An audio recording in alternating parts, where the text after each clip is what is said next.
Assalamualaikum warahmatullahi wabarakatuh.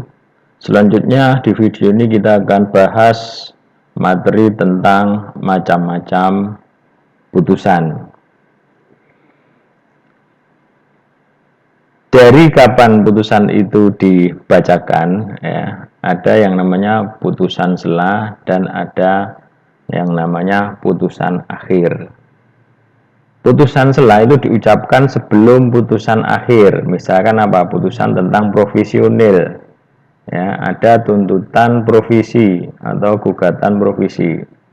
Nah, atas gugatan provisi tersebut maka akan dibacakan apakah tuntutan atau gugatan provisionilnya itu dikabulkan atau tidak dengan putusan yang namanya putusan sela.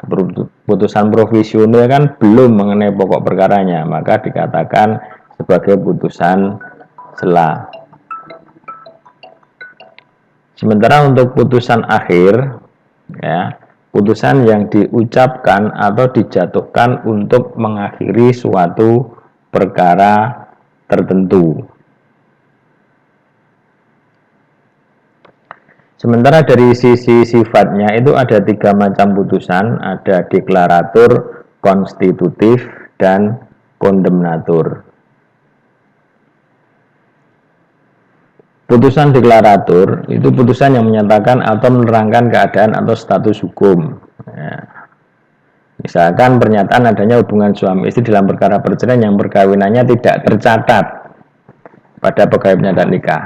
Ya. Kemudian mengajukan isbat nikah, ditetapkan bahwa perkawinannya adalah sah. Nah, ini menetapkan yang sebelumnya tidak tercatat akhirnya tercatat di dalam pegawai pencatat nikah atau bisa dicatatkan kepada pegawai pencatat nikah setempat. Untuk putusan konstitutif, ini putusan yang meniadakan suatu keadaan hukum dan menimbulkan suatu keadaan hukum yang baru, misalkan putusan cerai, ya, penetapan perkawinannya putus karena perceraian, berarti yang sebelumnya posisinya sebagai pasangan suami istri, keadaan hukum barunya bukan lagi sebagai pasangan suami istri. Sementara untuk putusan kondemnatur itu putusannya bersifat menghukum, ya, menghukum untuk membayar, menghukum untuk melakukan sesuatu, untuk menyerahkan misalkan tanah atau bangunan. Ya, ini namanya putusan kondemnatur yang bersifat menghukum. Nah, itu tadi tentang jenis-jenis putusan, ya. Dari sisi kapan dibacakannya ada putusan sela, ada putusan akhir. Kemudian dari sisi sifatnya ada putusan deklaratur, konstitutif, dan kondemnatur.